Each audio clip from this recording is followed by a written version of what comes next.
Dikutip dari Suara.id, beredar video dengan durasi beberapa detik yang menjelaskan fakta jika Lesti Kejora dan Rizky Bilar bercerai. Video itu diunggah di Instagram pada akun @viral62 ini. Di awal video terlihat narasi bahwa fakta tersebut diungkapkan oleh mantan karyawan dari Lesti. Dengan latar belakang yang berwarna hitam terdapat beberapa kalimat yang ditulis di sana. Mantan karyawan Lesti Kejora mengungkapkan apa yang terjadi jika Lesti dan Bilar resmi bercerai. Dikutip pada Rabu 26 Oktober 2020. Lalu kalimat itu berlanjut, di mana latarnya pada pasangan yang biasa disapa Lesti sebagai APGL. Diduga kala itu mereka sedang melakukan tasbih anak mereka. Mantan karyawan Lesti mengungkapkan jika pengacara bilang saat itu berusaha mencari jalan agar damai dengan Lesti Kejora. Karena jika Bilar dan Lesti bercerai, mereka terancam kehilangan kepercayaan dari para debitur. Fakta lanjut diungkapkan, katanya Bilar memiliki cicilan mobil mewah jumlahnya bahkan sampai miliaran rupiah. Dia menyebut hal tersebut akan membuat Leslar bangkrut mengingat Bilar sudah tayang di TV. Mantan karyawan mengatakan kalau Rizky Bilar mempunyai cicilan mobil mewah hingga miliaran. Hal itu akan membuatnya bangkrut, apalagi Bilar sudah bertahun di TV. Sekian dari saya, terima kasih. Wassalamualaikum warahmatullahi wabarakatuh. Oke, kasih tepuk tangan mungkin buat pelajaran nanti, buat yang lagi tampil ya, ada lebih percaya kita lagi. Enggak duduk aja. Baik, kita lanjut ke peserta nomor 2. Selamat pagi pemirsa, selamat bergabung kembali dengan berita pagi di Ratu TV. Nama saya Sanfeni Febria. Dalam 1 jam ke depan, kami akan membawakan sejumlah berita terkini. Di antaranya adalah kronologi penusukan maut anak di Kota Cimahi yang dikutip dari CNN Indonesia. Berselang sekitar 4 hari, polisi akhirnya bisa membekuk pelaku penusukan berujung kematian anak perempuan berinisial PS yang berusia 12 tahun yang baru pulang mengaji di Cimahi, Jawa Barat.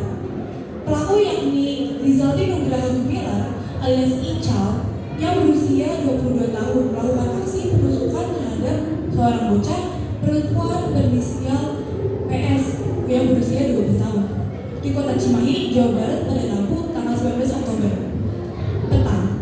Ical kemudian diamankan polisi di wilayah Cicendo, Kota Bandung pada Minggu 23 Oktober petang. Kala itu korban diketahui meninggalkan rumah sekitar pukul 18.45 WIB atau waktu Indonesia Barat untuk mengaji di pesantren At-Taqwa yang berada di dekat kediamannya. Namun PS tidak bisa pulang ke rumahnya setelah mengaji karena menjadi korban penusukan. Kabid Humas Polda Jawa Barat, Kombes Ibrahim Tompo menerangkan bahwa ayah korban yang bernama Muhammad Suhendra Agung mendapatkan telepon dari seorang guru ngaji korban dan menerangkan bahwa korban terjatuh ketika akan mengaji di pesantren At-Taqwa Minggu 23 Oktober. Mendengar kabar tersebut, ayah dan ibu korban kemudian berangkat ke Rumah Sakit Raja Wali di Kota Bandung, di mana PS dilarikan di IGD ke rumah sakit tersebut. Sebelum dibawa ke rumah sakit, korban sempat dibawa ke sebuah klinik, namun kemudian dirujuk ke sebuah lantaran klinik tersebut tidak memiliki cadangan oksigen. Korban kemudian dinyatakan wafat setibanya di rumah sakit tersebut. Diduga dia tewas karena luka akibat senjata tajam pada bagian tubuhnya. Korban penusukan berujung kematian ini lantas diselidiki oleh pihak kepolisian. Sebanyak 15 saksi pun diperiksa untuk digali keterangannya terkait peristiwa ini. Polisi juga mendalami rekaman CCTV di lokasi kejadian yang merekam aksi penusukan terhadap korban. Selain itu, sejumlah barang bukti lain juga dikumpulkan oleh pihak kepolisian. Berdasarkan keterangan saksi dan bukti yang ada, polisi akhirnya terdapat identitas pelaku yang diketahui bernama Rizaldi Nugraha Gumilar alias Ical. Ical kemudian dibekuk aparat di wilayah Cicendo, Kota Bandung pada Minggu 23 Oktober petang. Dalam perkara itu, Ical ditetapkan sebagai tersangka dengan jerat pasal 340 KUHP Jo, pasal 339 KUHP Jo, pasal 338 KUHP Jo, pasal 365 ayat 3 KUHP Jo, pasal 80 ayat 3 Undang-Undang Nomor 17 Tahun 2016 serta Perlindungan Anak. Menurut keterangan Tompo juga, berdasarkan bukti permulaan yang cukup sebagaimana pasal 184 KUHP, bahwa tersangka yang diduga melakukan tindak pidana pembunuhan berencana atau pembunuhan disertai delik atau pencurian dengan kekerasan yang mengakibatkan kematian atau melakukan kekerasan terhadap anak hingga mati. Saat ini tersangka masih menjalani pemeriksaan intensif oleh penyidik. Pemirsa, informasi tadi sekaligus menutup perjumpaan kali ini. Saya Febria mengucapkan terima kasih atas perhatian Anda. Salam Gerak TV. Terima kasih. Baik, terima kasih. Kemudian kita panggilkan peserta deadline nomor urut 3.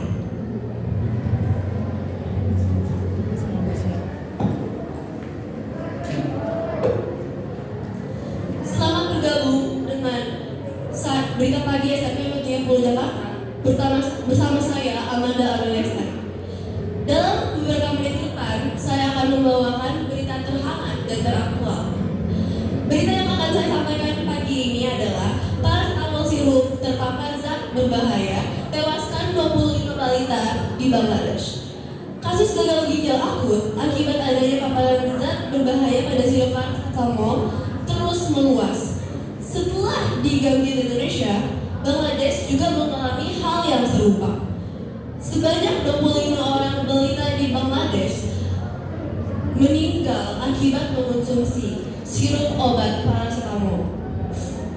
Anak-anak yang meninggal karena mengonsumsi obat sirup paracetamol yang tercemar zat berbahaya itu berusia antara 1 tahun sampai 5. Persediaan obat sirup mengganti salah satu bahan kimia dengan bahan alternatif yang lebih murah.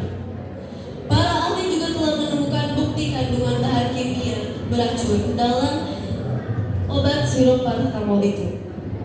Menteri Kesehatan Bangladesh AFM, Ruhul Hakim mengatakan bahwa para ahli sirup paracetamol menemukan kandungan dietil glikol. Seperti diketahui bahwa dietil glikol adalah bahan kimia yang sedianya untuk pabrik pencuban tekstil dan kulit dan tidak diperuntukkan sebagai obat buat manusia. Pihak berwenang telah memerintahkan perusahaan farmasi di wilayah tersebut untuk menutup operasinya dan menghentikan produksi. Sebelumnya, pemerintah setempat telah melarang penjualan obat sirup paracetamol. Dan 12 bulan kemudian, kasus baru gagal ginjal menurun 54%. Dan kasus gagal ginjal akut juga turun 84%. Demikian berita pagi SMP 230 Jakarta. Saya Amanda Melesari pamit undur diri.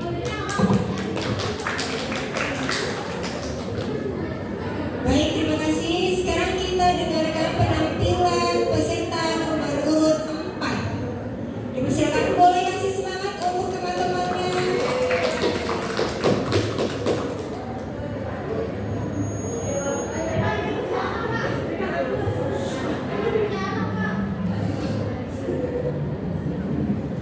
Selamat pagi semuanya, saya Rizana Bella hadir untuk memberikan informasi dan berita yang tulis dan hangat diperbincangkan di Indonesia.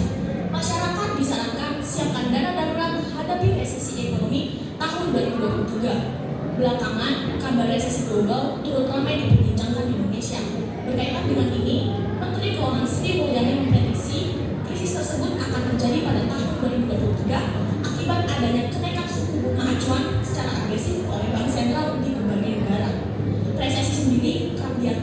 sebagai kondisi ekonomi suatu negara yang tengah buruk dengan pertumbuhan ekonomi yang kurang baik, produk domestik bruto yang negatif, dan peningkatan jumlah pengangguran. Dampaknya, hal tersebut akan menimbulkan pelemahan kemampuan daya beli masyarakat akibat ketimpangan antara penghasilan yang menurun dan pengeluaran yang tinggi.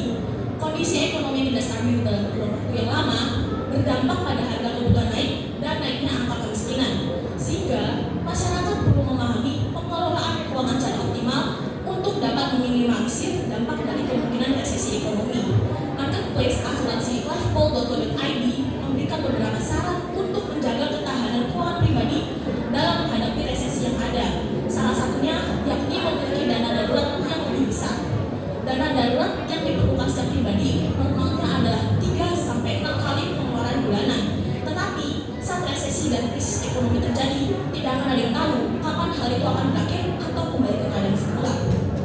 Maka dari itu, disarankan untuk memiliki dana darurat yang lebih banyak untuk menghadapi situasi ekonomi yang tidak menentu. Sebagai contoh, dana darurat setiap pribadi bisa ditingkatkan sebanyak 12 kali dari pengeluaran bulanan masing-masing.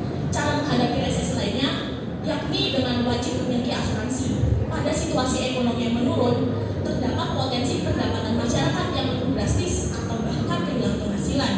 Dengan memiliki asuransi, resiko keuangan terganggu akibat sakit, kerusakan kendaraan, atau hal lainnya yang mungkin tidak terjadi dapat ditanggung oleh asuransi, sehingga tak perlu lagi ada kekhawatiran.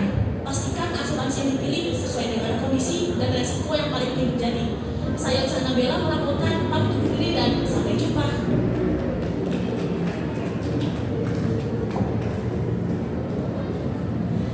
Baik, tiba kiranya untuk peserta dengan nomor urut 5. Dipersilakan untuk pasien nomor urut 5. Boleh kasih semangat.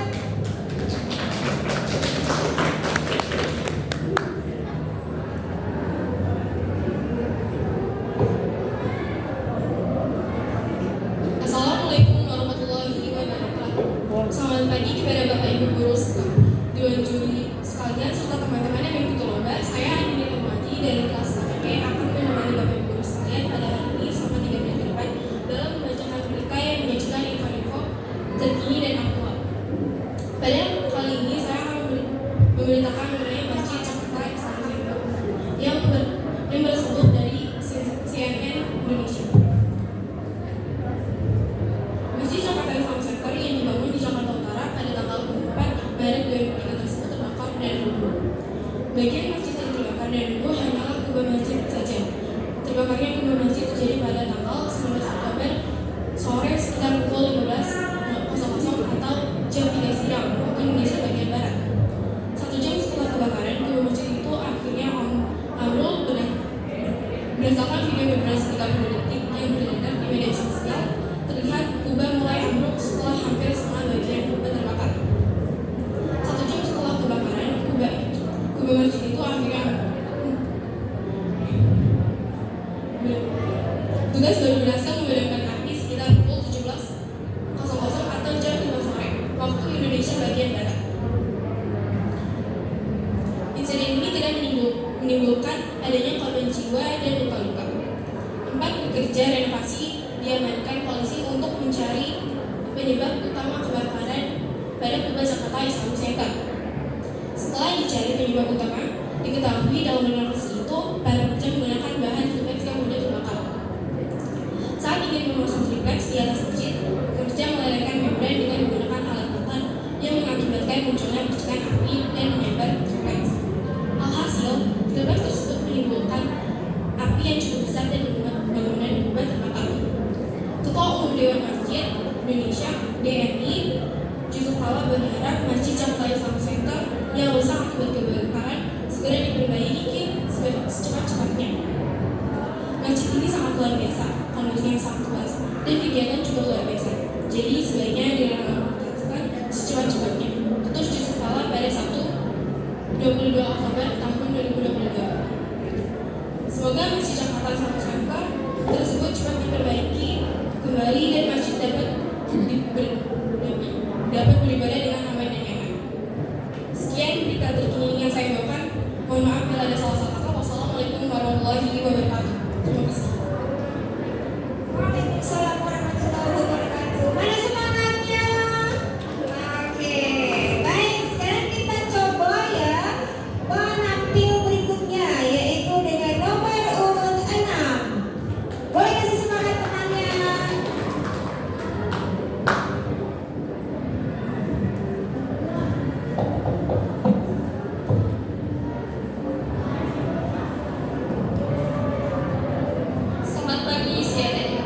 Today kembali hadir menemani Anda selama 4 menit ke depan bersama saya Bantu saya Syafahira. Kita saksikan topik utama pilihan CNN Indonesia Today berikut rinciannya. Sidang pemeriksaan saksi kasus pembunuhan berencana Nofriansah Yosua Huta Barat atau Brigadir J yang digelar di Pengadilan Negeri Jakarta Selatan Selasa 25 Oktober tidak disiarkan secara langsung. Berikut berita selengkapnya. Sidang pemeriksaan saksi kasus pembunuhan berencana Nofriansah Yosua Huta Barat atau Brigadir J yang digelar di Pengadilan Negeri Jakarta Selatan Selasa 25 Oktober tidak disiarkan secara langsung. Pengadilan Negeri Jakarta Selatan menyatakan telah bersepakat dengan media hadir untuk tidak menyiarkan langsung keterangan saksi. Adapun hari ini merupakan sidang lanjutan kasus pembunuhan berencana dengan terdakwa Barada E atau Richard Eliezer. Agenda sidang adalah keterangan saksi keluarga dan kerabat Brigadir J. Saat persidangan, majelis hakim pun sempat menegur media yang menyiarkan persidangan secara live. Hakim meminta agar semua pihak yang hadir di persidangan menaati undang-undang.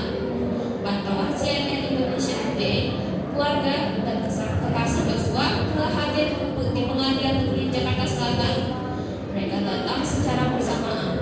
Dalam rombongan juga tampak pengacara keluarga Kamarudin Simanjuntak.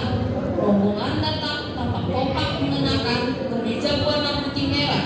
Di bagian belakang meja tampak tulisan Justice for Brigadir Yosua. Terdapat 2 orang saksi yang rencananya diperiksa dalam persidangan hari ini. Mereka berasal dari pihak keluarga Brigadir J, yakni Kamarudin Simanjuntak, Samuel Huta Barat, Rosti Simanjuntak, Marezal Rizky, Yuni Atika Huta Barat, dan Devrianita Huta Barat. Kemudian Novita Sarnadia, Rohani Simanjuntak, Sanggah Parunian, Roslin Emika Simanjuntak, Indrawanto Pasaribu, dan Vera Mareta Simanjuntak. Dalam persidangan sebelumnya, Barada E tidak mengajukan nota keberatan atau eksepsi, sehingga sidangnya sudah memasuki tahap pemeriksaan saksi.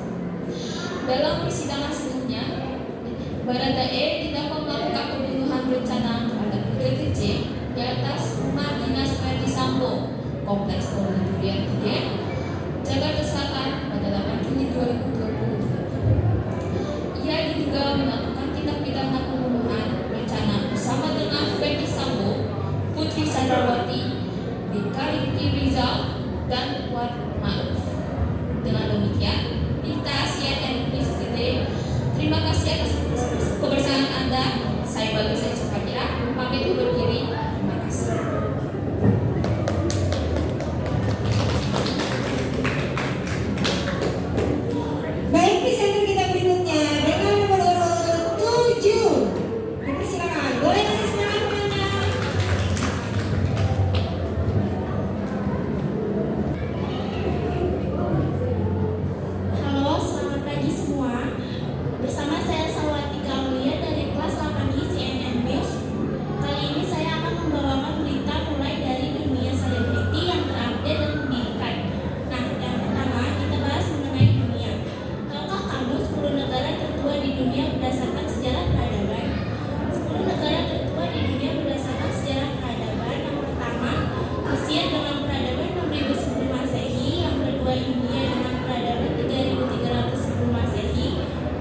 Dengan seputar berita yang teraktual, saya akan membacakan untuk Anda. Pada hari Selasa tanggal 25 Oktober 2022 pukul 7.10 waktu Indonesia Barat, terpantau seseorang perempuan berumur sekitar 30 tahun menggunakan pakaian gamis bercadar berusaha menuju ke pembatas Jalan Raya Istana Merdeka di Jalan Merdeka Utara. Dari pembatas jalan, orang itu tidak dikenal, yaitu perempuan dengan mengenakan cadar tersebut terlihat menuju area pagar istana yang merupakan zona ring 1 pas pampres. Pada saat OTK itu mendekat ke arah pagar, prajurit 2 Angka Prayoga melihat OTK mengeluarkan senjata api, yaitu pistol. Pistol tersebut berwarna silver dengan gagang berwarna coklat. Pistol itu berjenis FN atau 57 dan langsung menodongkan ke arah Prayoga sehingga personel pas pampres dibantu prajurit 1 Gede Yuda meringkus perempuan itu dan merebut senjata api yang dia bawa. Kepala Staf Presiden Muldoko mengatakan berdasarkan pemeriksaan sementara yang dilakukan, polisi terungkap perempuan yang bersenjata yang akan menerobos Istana Kepresidenan Jakarta di Jalan Medan Merdeka di utara bertindak sendirian dan tidak terorganisasi. Sementara itu, Presiden Jokowi tidak berada di Istana Presiden Jakarta saat kejadian. Jokowi tengah meninjau sejumlah infrastruktur yang ada di kawasan ibu kota Nusantara pada Selasa 25 Oktober 2022. Presiden Joko Widodo tiba di Bandara Internasional Sultan Haji Muhammad Sulaiman Sepinggan, Kota Balikpapan, Provinsi Kali Timur sekitar pukul 9.55 waktu Indonesia Tengah. Atas kesigapan dari kedua personel pas pampres, maka perempuan itu bisa diringkus dan diserahkan kepada polisi yang berada di pos Gatur untuk dilakukan proses hukum lebih lanjut. Sekian informasi kali ini, saya Ayu Nuraini pamit undur diri. Terima kasih dan sampai jumpa. Baik, sampai jumpa lagi. Inilah tiba saatnya kontestan yang paling ganteng Bapak Ibu. Ya. Nah, silakan. Mari kita simak bersama nomor urut 9. Boleh kasih semangat temannya?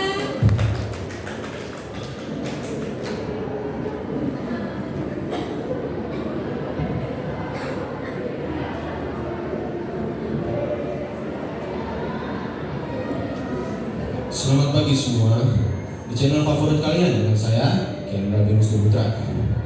Kali ini saya akan memberitakan tentang kejadian kemarin di Bogor Selatan, Kota Bogor, Camat.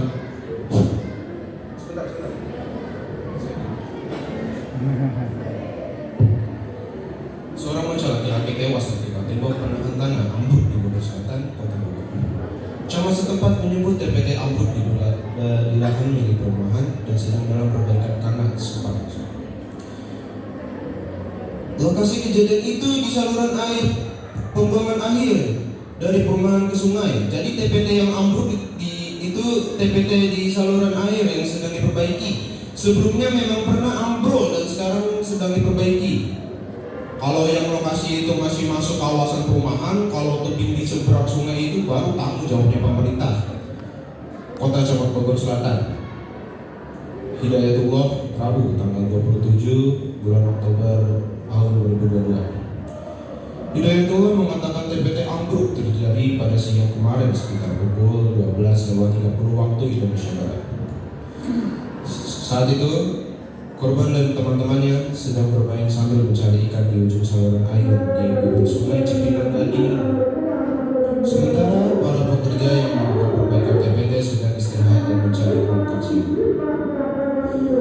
3 anak laki-laki tertimpa TPT ambruk di antaranya korban A berusia 11 tahun, korban R berusia 13 tahun, dan F berusia 13 tahun. Korban A meninggal dunia dengan luka di kepala setelah tertimpa batang TPT. Sementara korban F mengalami luka dan masih dalam perawatan di Rumah Sakit Umi Kota Bogor. Detik News melaporkan.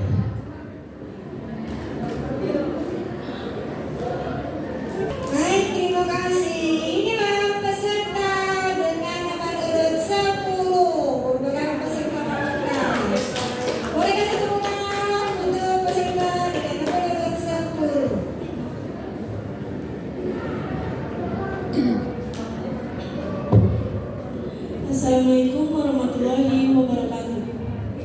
Selamat pagi pemirsa, selamat bergabung kembali dengan berita pagi Duratif TV.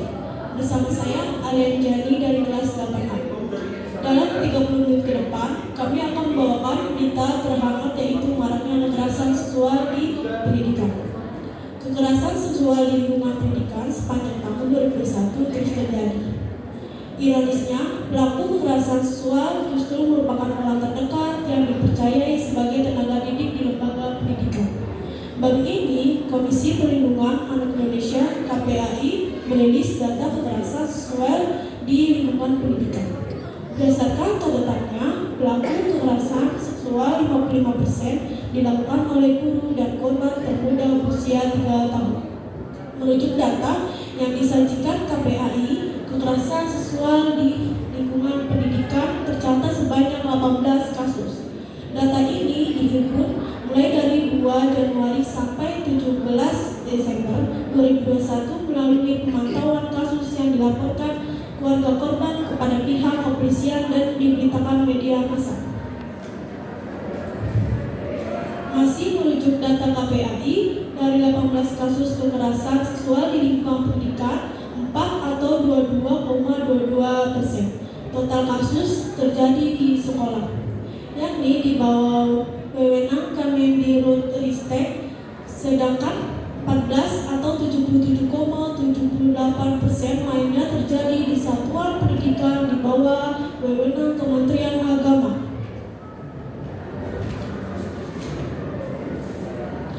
KPAI mencatat kasus kekerasan seksual di lingkungan pendidikan mayoritas terjadi di asrama atau boarding school. Berikut rincian lengkapnya. Asrama atau boarding school 66,66%, non-asrama 33,34%. Namun, untuk korban kekerasan seksual di lingkungan pendidikan mencakup laki-laki dan perempuan dengan jumlah 207 orang. Berikut rinciannya: 126 anak perempuan dan 71 anak laki-laki. Sedangkan usia korban kekerasan seksual di lingkungan pendidikan cukup beragam, yakni dengan rentang 3 atau 17 tahun. Kekerasan seksual di lingkungan pendidikan begini modus pelaku. Modus yang digunakan oleh pelaku kekerasan seksual di lingkungan pendidikan cukup beragam. KPAI menyebutkan mayoritas pelaku mengiming-imingi korban untuk mendapatkan nilai tinggi, menjadi polwan hingga bermain game online di tablet pelaku. Usai membeberkan fakta-fakta kekerasan seksual di lingkungan pendidikan, KPAI juga mengeluarkan 7 rekomendasi. Rekomendasi ini dikeluarkan setelah melihat kasus kekerasan selama tahun 2021. KPAI mendorong para orang tua yang menyuarakan anak-anaknya di satuan pendidikan bersama atau boarding school wajib memastikan keamanan lingkungan satuan pendidikan atau anak-anaknya. Pastikan rekam sejak satuan pendidikan yang disetujui, lakukan survei secara mendetail di lokasi anak-anak Anda akan tinggal untuk menuntut ilmu. Pastikan ada SOP pencegahan dan penegahan kekerasan di satuan pendidikan. Pastikan ada sistem pengawasan yang baik dari instansi yang berwenang dan tersedia portal pengaduan yang tidak tunggal, dan pastikan Anda sebagai orang tua dapat berkomunikasi dengan anak Anda secara berkala. Minimal berkomunikasi melalui telepon seluler atau video call dengan anak Anda. Pemirsa, informasi tadi sekaligus menutup perjumpaan kita pada pagi hari ini. Saya Menjadi mengucapkan terima kasih atas perhatian Anda. Salam Duratif TV.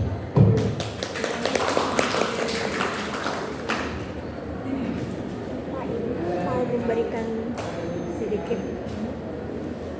Ya, Baik, sudah kita dengar